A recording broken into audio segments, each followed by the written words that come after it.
আসসালামু আলাইকুম। কেমন আছেন সবাই? আশা করি আলহামদুলিল্লাহ সবাই ভালো আছেন। সকালবেলা যে কাপড়গুলো ধুইছি সেগুলো শুকাইয়া এখন একটু ফাঁক পাইছি,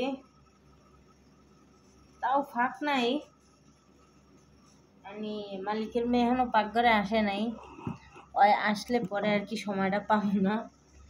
তো এখন যদি গাইস আয়রন করে না রাখি তাহলে রাত 12টা বাজুক আর রাত 3টা বাজুক আমার আয়রন করে পরে ঘুমাইতে হবে। তো কাজের ফাঁকে ফাঁকে কিছু কিছু আয়রন করে রাখি, যতক্ষণ না আসে ততক্ষণ তো আয়রন করি।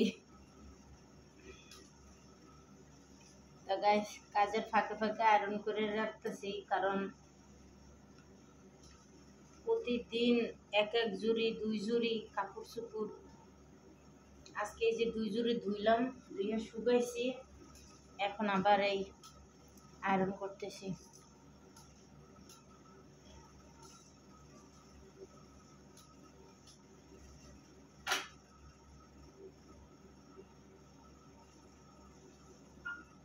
আমার মনে হয় কি যে যত কাপড় চোপড় দেয় তত দুই অত বাড়ায়, বুঝছেন, অত ওরা পাল্লায়।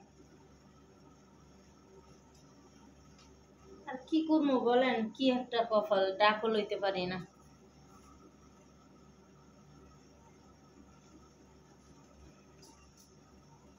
কারণ ওরা মালিক, আমরা কাজের মেয়ে।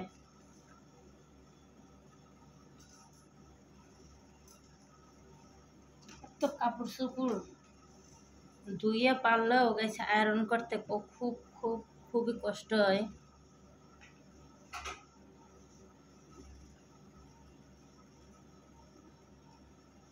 তো কাজের ফাঁকে ফাঁকে আয়রন করতেছি, জানি না কিনা এখনই ডাক দেয় না জাইতুন। আমার আবার সবাই জাইতুন ডাকে।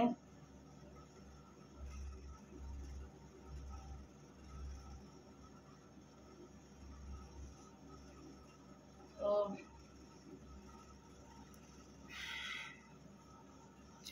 জানি না অন্য সব আপুরা কি করে রোজার মাসে, কিন্তু গেছে আমি যখনই ফাঁক পাই তখনই এই আয়রন করে রাখি।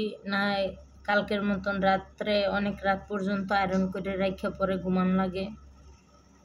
তারপরে আবার ধরেন রাতের কাজ শেষ হয়ে যাওয়ার পরও সবাই সবার রুমে যায়, তারপরেও যদি দেখি যে এই কাজটা আমার কালকে করা লাগবে, তো সেই কাজটা আমি রাত্রেই করে রাখি যেন সকালবেলা আমার কাজে একটু কম চাপ হয়। তো আপনারা বলবেন যে কালকের কাজটা আমি আজকে করে রাখলে সেটা কেমন হয়? হ্যাঁ, অবশ্যই বলবেন।